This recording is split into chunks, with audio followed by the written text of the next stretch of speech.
짧지만 강렬했던 영국 G7 이후에 각국에서 여전히 후속 보도가 잇따르고 있는 상황입니다. 지금까지 막연하게 한국은 G7에서 인싸이며 일본은 아싸 아웃사이더 이미지라는 추측이 돌았지만 일본 일부 네티즌들은 사진만 보고 판단하는 한국이 우습다는 의견을 내기도 했습니다. 또한 일본은 G7 정식 멤버로서 자리는 유동적이고 일본이 의장국일 때는 가장 중심에 자리한다면서 G7 역사가 몇 년인데 도대체 이번 한 번을 가지고 정식 멤버도 아닌 한국이 주목을 받냐는 것입니다. 그러면서 한국 일부 매체 등에서 한국 정상 문 대통령이 바이든과 가까이 항상 자리를 함께했다 혹은 바이든이 문 대통령에게 여러 번 화이팅 포즈를 취했다는 등의 보도가 계속적으로 나가자 일본은 한국은 침소봉대하는 국가라면서 일본은 오히려 이번 G7의 도쿄올림픽 지지를 얻는 등 성과가 크다는 것입니다. 그러면서 실속 있는 외교를 해야 하는데 자리에 집착한다며 이번 G7으로 국격이 달라지지 않는다는 반응을 보입니다. 하지만 일본 언론을 비롯해 해외 언론에서조차 일본은 거의 눈에 띄지 않았다는 데 무게가 실립니다. 낯을 가리는 스가 총리는 외교 대비 무대에서 한국에 그 자리를 내줬다는 의미인 것입니다. 그런데 실제 G7 무대에서 무슨 일이 있었는지 현지의 목소리가 들려오면서 큰 반응을 일으키고 있는데요. 공중보건 회의 세션에서 있었던 사진에서 서로 정상 간에 손가락을 주고받는 모습이 있습니다. 이 사진 속에 문 대통령은 웃고 있고 바이든을 비롯해 다른 정상들도 문 대통령의 손가락을 가리키고 있습니다. 이 장면은 애초에 화기애애한 분위기로만 여겨졌는데 실제 청와대 관계자의 말은 전혀 달랐던 것입니다. 이때는 공중보건 세션이 바로 시작되기 직전이었는데 각국 정상들이 한국 보고 방역 1등이라고 말했다는 것입니다. 영국 보리스 총리는 한국은 방역 1등입니다 라고 하자 구테우스 유엔 사무총장이 맞습니다 라고 답합니다. 그 말을 듣던 프랑스 마크롱 대통령도 한국이 방역 1등이라는 것에 대해 다들 생각이 같군요 라고 답한 것입니다. 바이든 대통령도 한미 정상회담도 최고였는데 G7 회의에 문 대통령이 왔으니 다 잘 될 겁니다 라면서 그야말로 공중보건 세션 분위기도 띄우면서 동시에 한국을 최고 방역국가로 인정을 해줬다는 것입니다. 또한 바이든 대통령 스스로가 한미 정상회담은 최고였다는 말은 일본에 있어 자존심이 상했을 것입니다. 왜냐하면 바이든 대통령이 대면 정상회담을 가진 것은 한국과 일본 두 나라밖에 없는데 한국을 최고라고 했으니 바이든 대통령은 겉으로 보이는 것뿐만 아니라 실제 한미회담을 매우 만족했다는 것을 알 수 있습니다. 보통 G7의 주도적인 역할을 하는 미국이 이런 움직임을 보이면 다른 나라들은 이를 적극 동조하는 모습이 나오는데 바로 이 장면 역시 바이든 대통령에 의해서 각국 정상들이 한국을 치켜세워준 장면으로도 보입니다. 이러한 맥락은 결국 이번 G7에서 많은 유럽 정상이 한국과 따로 시간을 내어 만나기 바쁜 상황이 된 것입니다. 왜냐하면 이는 한국 기분 좋으라고 한 게 아니고 실제 한국은 방역은 물론 미래 산업의 강자이기 때문이죠.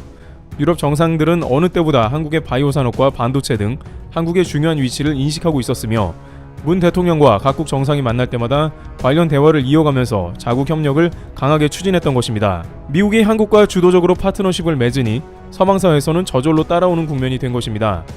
이런 분위기는 G7이 끝난 다음에 한국의 유럽 순회 회담에서도 지속적으로 엿보이고 있는데요. 한국이 동북아의 최고 선진국으로 대우받으면서 러브콜을 받는 모습이 그대로 연출된 것입니다. 오스트리아에 방문한 문 대통령은 최고의 국빈 대접을 받으며 관련 행사가 열리는 모습입니다. 당장 미국의 존 F 케네디 대통령 이후 개방한 적이 없던 스웬 브룬 궁을 40년 만에 개방하여 만찬을 열었습니다. 이는 사실상 미국의 최고 대통령 중 하나로 거론되는 존 F 케네디 대통령의 미국과 동급 취급을 해준 것입니다. 또한 오스트리아는 한국과 전 세계에서 두 번째로 전략적 동반자 관계를 맺기로 했습니다. 이는 대단한 것이 오스트리아가 유일하게 중립국인 스위스하고만 맺은 동맹 관계였습니다만 한국을 이에 포함시키면서 유럽에서 한국에 대한 인식이 어떻게 바뀌었는지 알 수 있는 장면입니다. 오스트리아 벨렌 대통령은 문 대통령과의 대담에서 한국의 방역을 최고라고 극찬하며 협력을 요청했습니다. 그는 한국은 코로나 극복 세계 챔피언이라며 유럽의 한국 인식을 그대로 드러냈습니다.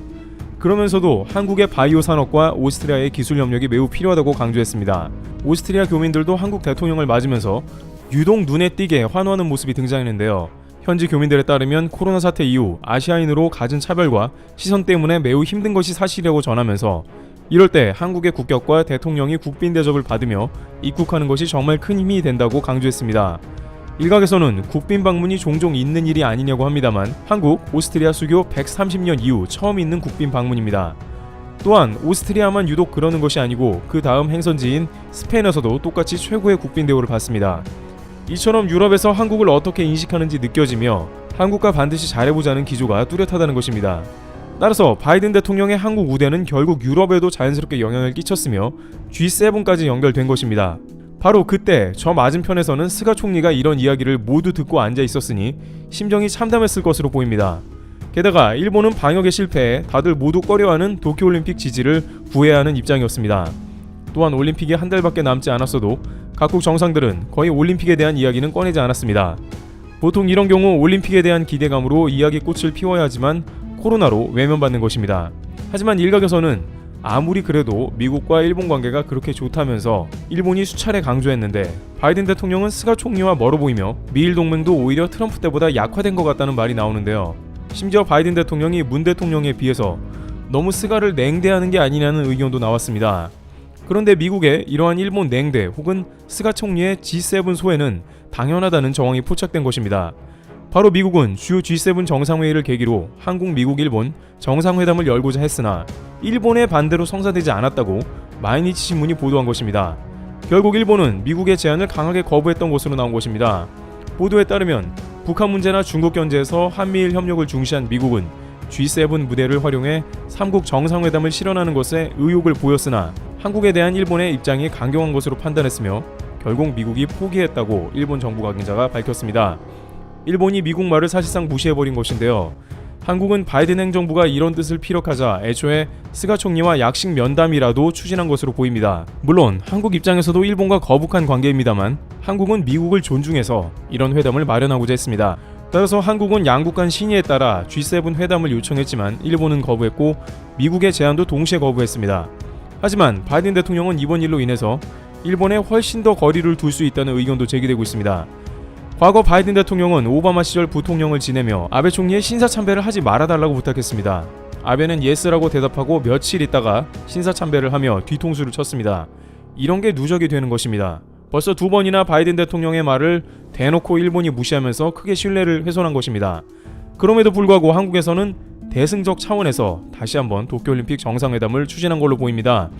일본 요미우리 신문의 단독 보도에 따르면 한국에서는 지난 평창올림픽 때 아베 총리가 찾아와 줬기 때문에 이에 대한 감사의 답례 차원에서 도쿄올림픽 가운데 정상회담을 하는 게 어떠냐는 제안을 했다는 것입니다.